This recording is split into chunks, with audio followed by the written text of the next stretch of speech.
Hello students, welcome back to my YouTube channel students care. आज मैं बहुत ही एक अलग तरह का वीडियो बनाने वाला हूं और जो कि आज तक नहीं बनाया है। मेरा मतलब है कि अभी तक मैंने जो भी वीडियो बनाया है तो वो होता था इंग्लिश मीडियम में, और चूँकि इस सेशन से मैं हिंदी मीडियम का भी बैच खोलने ही वाला था, लेकिन लॉकडाउन के कारण अभी कोई बैच नहीं खुल पाया है। तो आज का जो वीडियो है मैं क्लास 10th के लिए है ना मैथ्स का वीडियो बना रहा हूँ और ये हिंदी मीडियम के लिए है। ओके, तो देखिए सिलेबस आपके पास बुक तो ज़रूर ले लिए होंगे है ना, तो मैं उसमें NCERT अकॉर्डिंग 5वां चैप्टर जो कि समानांतर श्रेणी होता है उसको मैं शुरू करने वाला हूँ। काफ़ी इंटरेस्टिंग है इसीलिए, और मैं एक ये शुरू कर रहा हूँ। और हमारे जो भी दर्शक हैं, जो भी स्टूडेंट हैं, क्योंकि मुझे डायरेक्ट हिंदी मीडियम वालों से उतना कांटेक्ट नहीं है, तो अगर आप नए हैं हमारे चैनल पे तो ज़रूर से ज़रूर सब्सक्राइब करें और बाकी लोग को भी शेयर करें, और हमें ज़रूर बताएं कि आपको ये वीडियो कैसा लगा, ताकि आप लोग के रिस्पॉन्स के आधार पर ही मैं आगे इसको कंटिन्यू करूँगा।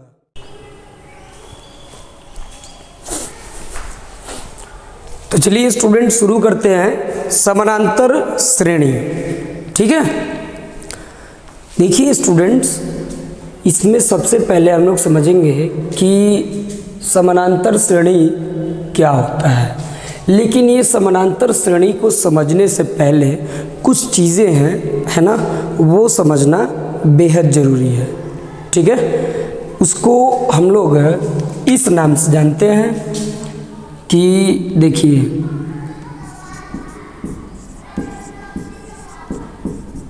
अनुक्रम एवं श्रेणी। ठीक है, अनुक्रम एवं श्रेणी।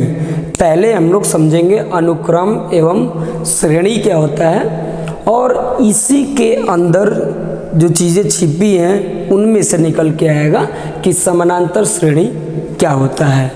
मैं आपको बता दूं, समानांतर श्रेणी इसको इंग्लिश में हम लोग अर्थमेटिक प्रोग्रेशन कहते हैं और शॉर्टकट में इसको AP कहते हैं। ठीक है, चलिए तो समझते हैं स्टूडेंट्स कि यहाँ पे अनुक्रम एवं श्रेणी यानी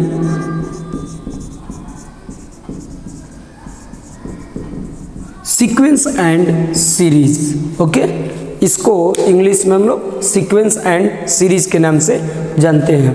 ये चैप्टर आपके लिए काफ़ी इंपॉर्टेंट इसलिए भी है क्योंकि अगर आप आगे चल के क्लास 11th में मैथ्स पढ़ते हैं तो उसमें आपको सेम टू सेम यही चैप्टर मिलता है।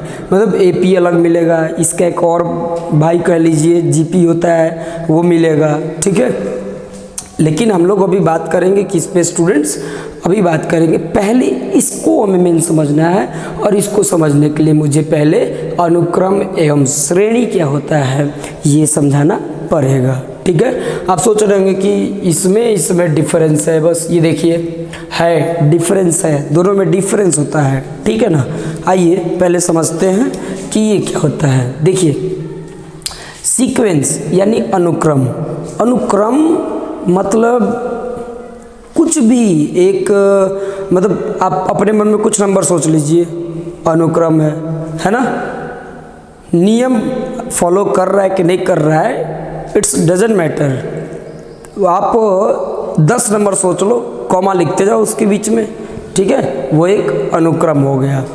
लेकिन फिर भी कभी कभी ऐसे होता है, जैसे मान लीजिए कि ये 10 लिखा, ये 13 होता है, मान लो 10 13। ठीक है, और ये मान लीजिए लिख दिया गया 16 19 ...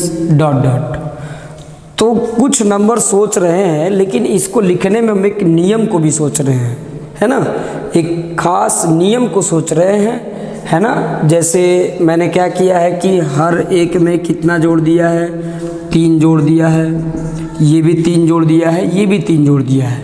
तो और आगे कुछ देखिए, ये एक निश्चित नियम को फॉलो कर रहा है ना, निश्चित नियम का पालन कर रहा है। मान लेते हैं कल को यहाँ पे लिखा गया 2 5 7 11 डॉट डॉट। तो आप समझ सकते हैं कि इसमें भी एक निश्चित नियम का पालन किया जा रहा है। वो क्या है निश्चित नियम? तो इसमें जो नियम है वो ये है कि इसमें ये पहला मतलब कि प्राइम नंबर, जिसको अभाज्य संख्या भी बोलते हैं, ठीक है ना। तो ये अभाज्य संख्या है, ये अभाज्य संख्या है, ये भी अभाज्य संख्या है, ये भी अभाज्य संख्या है। तो इसके बाद आपसे पूछा जाए कि अगला कौन होगा, तो आप बता सकते हैं कि 13 होगा, क्योंकि आप जानते हैं कि 11 के बाद जो 13 होता है वही अभाज्य संख्या होती है, ठीक है। तो जब कभी भी ये कुछ नियम को है ना हम लोग फॉलो करते हैं, ठीक है, तो वो बन जाता है स्टूडेंट्स ये प्रोग्रेशन, मतलब सीक्वेंस कुछ भी है। सीक्वेंस मतलब कि ग्रुप ऑफ नंबर्स, है ना, ग्रुप ऑफ नंबर्स। और ये प्रोग्रेशन यानी कि श्रेणी। श्रेणी क्या है? तो श्रेणी यानी कि जब कुछ नंबर्स को एक निश्चित नियम के आधार पर लिखा जाए तो वो श्रेणी है। श्रेणी, ठीक है, निश्चित नियम के आधार पे लिखा जाए तो वो श्रेणी हो गया, ठीक है। जैसे आप देख सकते हैं ये निश्चित नियम पे लिखा गया है तो ये एक श्रेणी है, ओके ना। तो उम्मीद करते पहले आप ये तो समझ गए ना सीक्वेंस क्या है, क्योंकि मेरे कहने का मतलब कुछ नंबर्स को आप लिख दो तो वो एक सीक्वेंस है, ठीक है। हालांकि बहुत लोग इस बात को नहीं भी मानेंगे क्योंकि कहेंगे नियम के साथ लिखा गया है, तो ठीक है। तो मेरा एक सवाल है कि आप बताइए दिन को जैसे हम लोग कौन आखिर निश्चित किया होगा? किसने निश्चित किया कि संडे के बाद मंडे आता है? हाँ, मन किया, 7 दिन था, 7 में से किसी को किसी के साथ अरेंज कर दिया और वो तब एक अनुक्रम बन गया, ठीक है, समझ रहे ना। तो देखिए ज़्यादा नहीं इसमें आगे बढ़ेंगे, बस इतना समझ ली कि कुछ भी लिख दे तो ये सीक्वेंस है, और जब निश्चित नियम के अनुसार लिखते हैं तो वो बन जाता है श्रेणी यानी कि प्रोग्रेशन, ठीक है। तो सर ये क्या है? ये सीरीज या श्रेणी? तो श्रेणी का मतलब देखिए, श्रेणी इसका मतलब है स्टूडेंट्स कि यदि इस देखिए निश्चित नियम वाले को, यानी जो है ये है ना श्रेणी जो है, इसको अगर हम प्लस माइनस में लिख दे, जैसे 10 कॉमा हटा के प्लस माइनस लिख दे या प्लस लिख दे, कुछ भी एक साइन दे दे, तो अब ये हो जाता है श्रेणी। ये जो है ना ये श्रेणी हो गया, और ये जो है तो इसको हम लोग है ना, इसको हम लोग श्रेणी बोलते हैं, समझ गए। ये दोनों में डिफरेंस होता है, समझ गए स्टूडेंट्स। तो अब हम बात करेंगे कि समानांतर श्रेणी क्या होता है, ठीक है। देखिए अब तक आपने क्या सीखा? अनुक्रम क्या होता है। कुछ भी नंबर्स को आप 10 नंबर को लिख लो, नियम है या नहीं है, बस वो एक अनुक्रम है, ठीक है ना, कॉमा के हेल्प से। और जब नियम बन जाए निश्चित तब वो एक श्रेणी हो जाता है, ठीक है। उसके बाद श्रेणी आपने देखा, तो जब श्रेणी में प्लस माइनस लगा दें या इंटू लगा दें तो वो क्या बन जाता है? श्रेणी यानी सीरीज, समझ गए। तो ये था इसका और इसका डेफिनेशन, मतलब मीनिंग था। अब हम लोग समझेंगे ये क्या होता है, ओके। आइए देखते हैं पहले।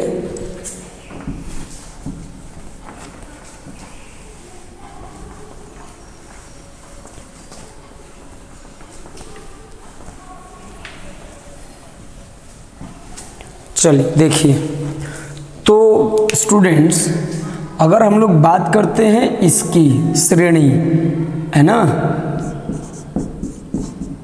देखिए तो ये श्रेणी जो है ना, यानी प्रोग्रेशन, ये मेनली देखिए होते तो 4-5 है, कुल मिला के आपको हम बता देते हैं। देखिए एक जो होता है ना समानांतर श्रेणी में आ जाता है, जिसको हमें क्लास 10th में पढ़ना है,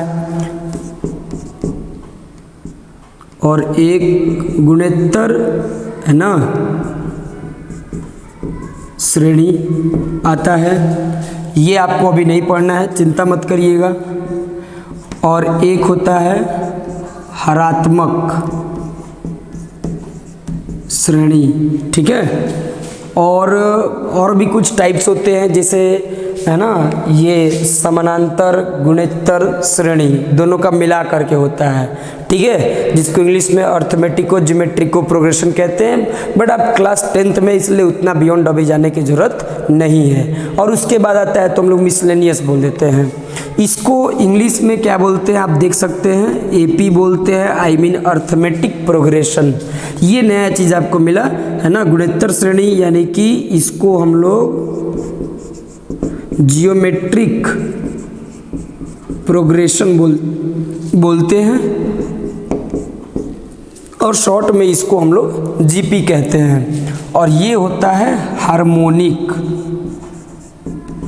हार्मोनिक प्रोग्रेशन, ठीक है ना, और इसको हम लोग शॉर्ट में एचपी कहते हैं। ओके, देखिए स्टूडेंट्स, ये जो समानांतर श्रेणी, गुणोत्तर श्रेणी और हरात्मक श्रेणी, ये जो है इनको कैसे बांटा गया है। तो जब प्रोग्रेशन में ऐसा कोई प्रोग्रेशन हो जिसमें कोई भी अगला पद आने के लिए उसमें एक निश्चित संख्या जोड़ा गया हो, एक निश्चित संख्या जोड़ी गई हो, तब वो श्रेणी समानांतर श्रेणी कहलाता है, आई मीन कहलाती है, जो भी है। देखिए, जैसे आप देख सकते हो, ये 3 है, ये मान लीजिए 7, ये 11, ये 15, ये 19, है ना। देखिए, इसमें अगला पद लाने के लिए इसमें कितना जोड़ा गया, 4 जोड़ा गया। इसमें भी अगला पद लाने के लिए इसमें 4 जोड़ा गया, इसमें भी 4 जोड़ा गया, इसमें भी 4 जोड़ा गया। जब भी अगर अगला पद लाने के लिए एक निश्चित संख्या जैसे 4 निश्चित संख्या जब जोड़ी जाए, तब जो हमें श्रेणी मिलती है उसी श्रेणी को समानांतर श्रेणी कहा जाता है। बात समझे, उसी श्रेणी को समानांतर श्रेणी कहा जाता है। ओके, एक और एग्जांपल लेते हैं। नहीं, अब मान लेते हैं ये 7 है, ये 9 हो गया, ये 11 हो गया, ये 13 हो गया, तो ये भी एक समानांतर श्रेणी है। क्यों? क्योंकि इसमें एक निश्चित संख्या जोड़ी गई है। अब जरा बताइएगा, ये मान लेते हैं 100 हुआ, ये 93 है ना, 93, और ये फिर आपका मान लेते हैं 86 है ना, फिर 79 ... तब मान लेते हैं कोई बच्चा सवाल करेगा, सर इसमें जोड़ा नहीं गया, घटाया गया है। तो घटाओ बाबू लोग एक तरह का जोड़ ही तो होता है ना। घटाओ भी क्या है, जोड़ है। 10 में से 3 को घटाइए का मतलब है 10 में -3 को जोड़िए, ठीक है। चलिए, तो ये आप समझ सकते हैं कि समानांतर श्रेणी क्या होता है। अब बात करते हैं ज्योमेट्रिक प्रोग्रेशन यानी गुणोत्तर श्रेणी यानी कि जीपी, है ना। तो जीपी क्या होता है ना।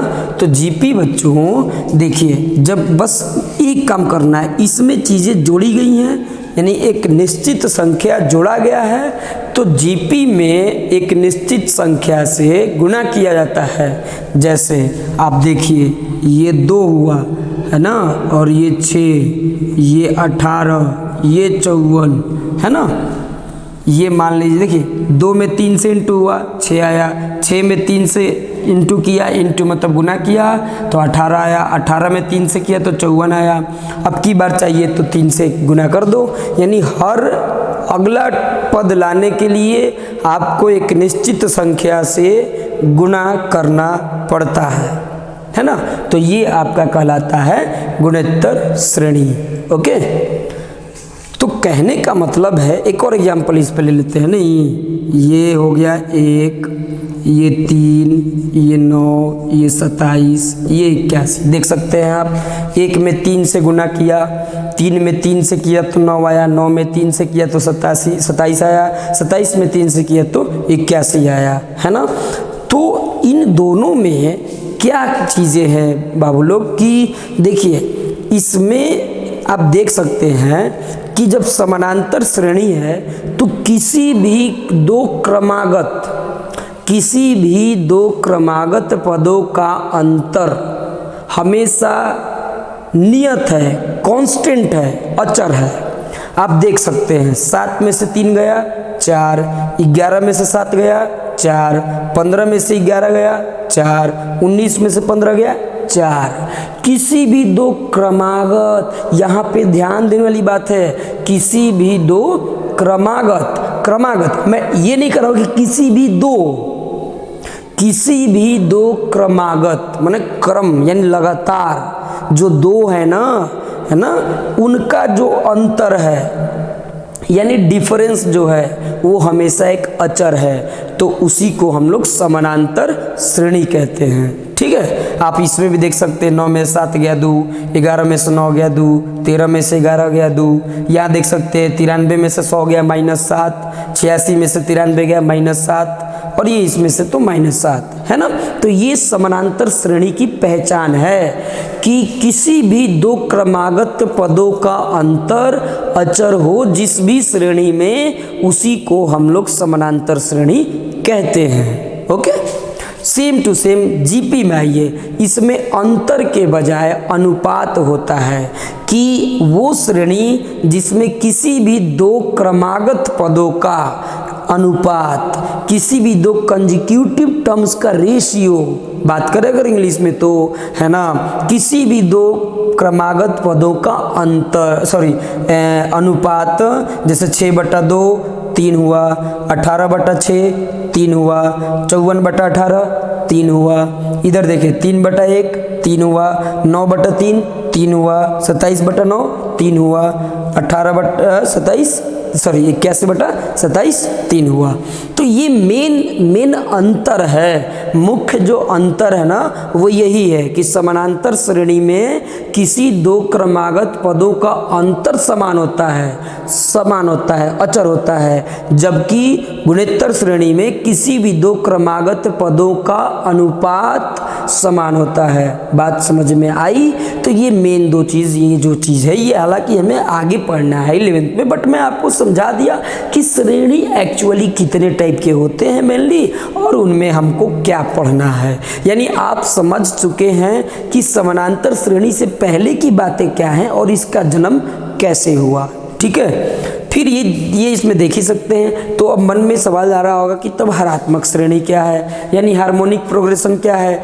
ये nothing but just reciprocal of AP, I mean कि ये कुछ नहीं, बस एपी का व्युत्क्रम है, उल्टा है। यानी अगर किसी भी श्रेणी के है ना पदों को उल्टा करें तो जो रिजल्ट आता है वो एपी बन जाए तो उसको हम लोग एचपी कहते हैं, यानी हार्मोनिक प्रोग्रेशन, यानी कि हरात्मक श्रेणी कहते हैं। ठीक है, जैसे आप देख सकते हैं, मैं वहाँ ये देख सकते हैं कि ये एपी में है, तो अगर ये एपी में हुआ ना तो जैसे मैं लिख दूं कि 1/3, 1/7 है ना, 1/11, 1/15 डॉट डॉट, तो ये अब आपका हरात्मक श्रेणी हो गया। जस्ट इसका उल्टा या इसका जब उल्टा कर देंगे तो हमें रिजल्ट जो है वो हमें एपी में मिलना चाहिए, तो ये हरात्मक श्रेणी होता है। समझ गए स्टूडेंट्स? तो ये था, इंट्रो था कि एपी का है ना जन्म कैसे हुआ। अब हम लोग बारीक से पढ़ेंगे, एपी का स्टडी करेंगे, आई मीन समानांतर श्रेणी में क्या चीज़ है क्या नहीं है इसको समझेंगे, है ना। आप ज़रूर से ज़रूर हमारे चैनल को सब्सक्राइब करें, क्योंकि अभी बहुत सारा चीज़ इंटरेस्ट इसमें, तो अभी शुरुआत हुआ है, अभी देखिए कितना बाकी है। आपको बहुत मज़ा आएगा हमारे साथ पढ़ने में, है ना। बस आप एक बार साथ दीजिए, मैं आपका एग्ज़ाम तक साथ दूंगा। ठीक है, आप पढ़ें। ठीक है, मैं जस्ट इसको अब इंट्रोड्यूस कर दिया मैंने, अब इसको डिटेल से बताते हैं और आप देखिए आप मैथ्स बनाने में कितना आपका मन लगता है। ओके,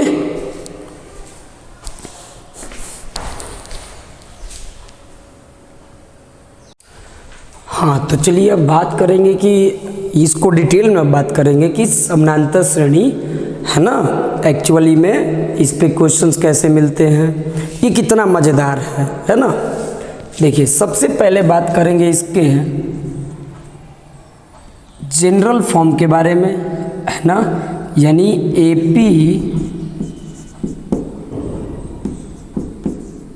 का मानक रूप, एपी का मानक रूप यानी कि स्टैंडर्ड फॉर्म, जनरल फॉर्म, ठीक है ना। किस रूप में इसे लोग मानते हैं, किस रूप में इसे लोग जानते हैं, ठीक है। देखिए मानक रूप की बात करें तो वो ये होता है a, a+d, a+2d dot dot, है ना। ये n पदों तक ऐसे ही जाना, ठीक है। मैं आपको कुछ चीज़ें बता दूँ, जैसे इस चैप्टर को पढ़ के आपको क्या क्या हासिल होगा। मान लो आपसे कहा जाए, कोई कहे कि ये चीज़ है ना, मान लीजिए कहे कि 3, 8 है ना, 3, 8, 13, फिर से 13 और 5 यानी कि 18 डॉट डॉट। कोई अचानक से कह दे कि बउआ अगर हम ऐसे लिखते जाए ना तो हमको 20वें नंबर पे, जैसे ये दूसरे नंबर पे हुआ, तीसरे नंबर पे हुआ, यानी 20वां पद क्या होगा, धड़ाक दे बोलना है, तुरंत बोलना है। अरे ये क्या,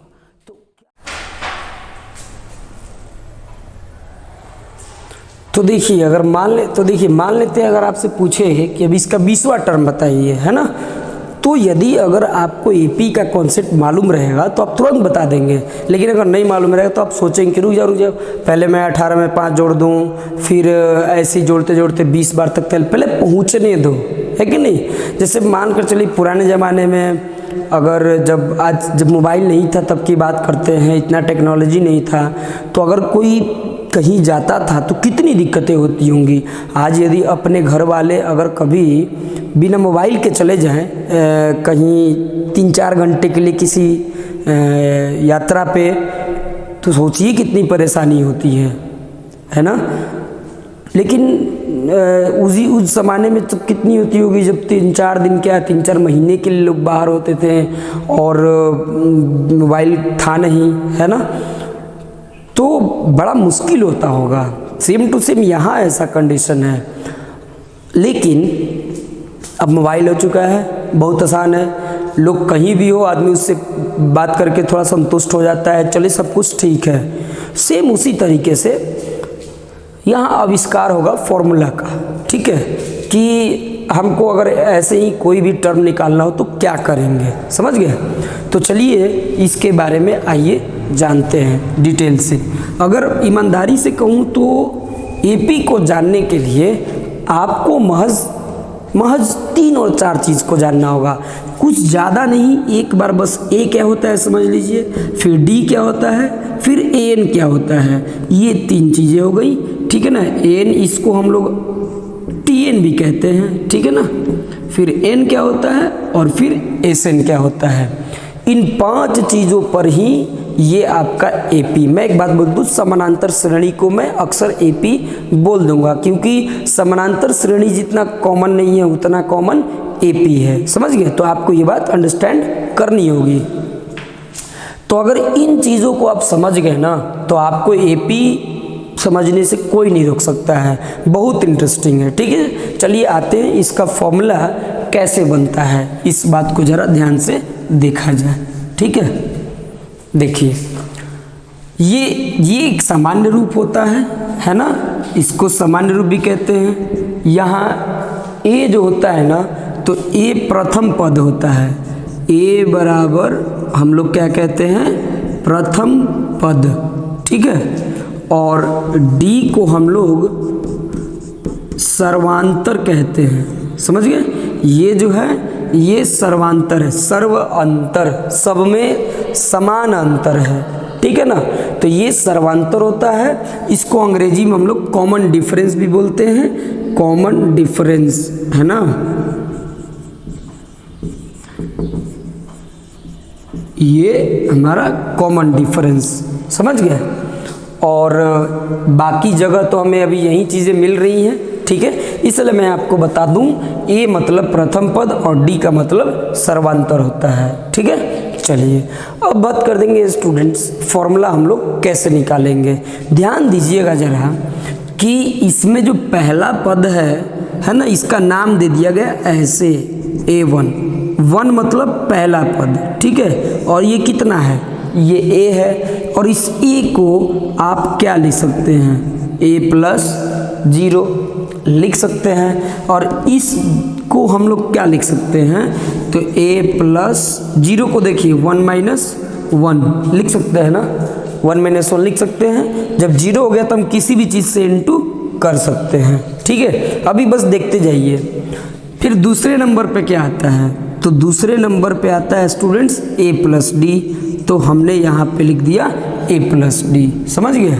अब देखिए A+D को हम लोग क्या लिख सकते हैं, यानी कि A+D को A+1 × D लिख सकते हैं ना। चलिए लिख सकते हैं। फिर हम देखिए 1, तो 1 को हम क्या लिख सकते हैं स्टूडेंट्स, 2 - 1 लिख सकते हैं 1 को, ठीक है। उसी तरह से A3 पे आइए, तो A3 कितना है, A+2D है। A3 इसको आप T3 भी कह सकते हैं, ठीक है। तो ये आपका A+ देखिए 2 क्लियर रूप में है, तो हम इसको ऐसे लिख सकते हैं ना, A+3 - 1 × D, 3 में से गया 2।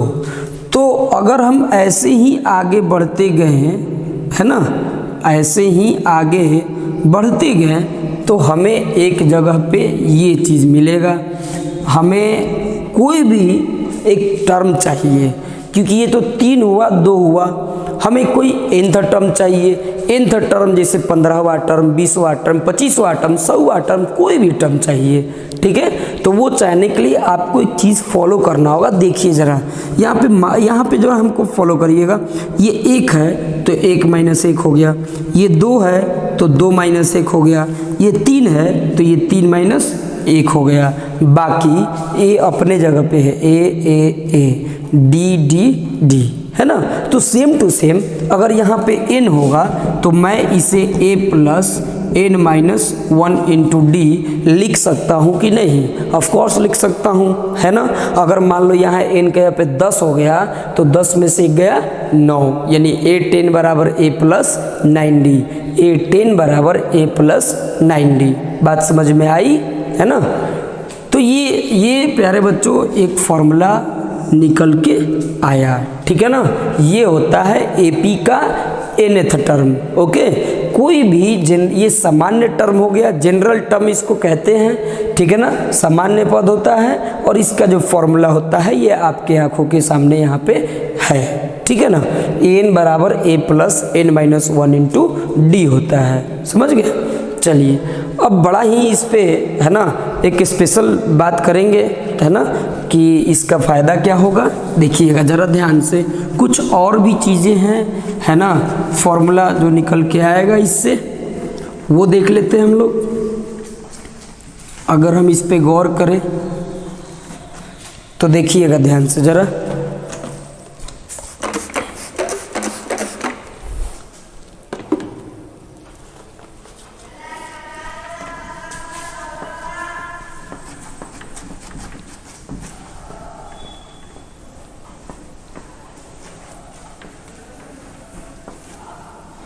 देखिए n तो हो गया, है ना, n हो गया। अब हम इसको अगर बात आगे बढ़ाएंगे इसका, तो हमें क्या मिलेगा बच्चों, इस बात पे ज़रा ध्यान दिया जाए, ठीक है।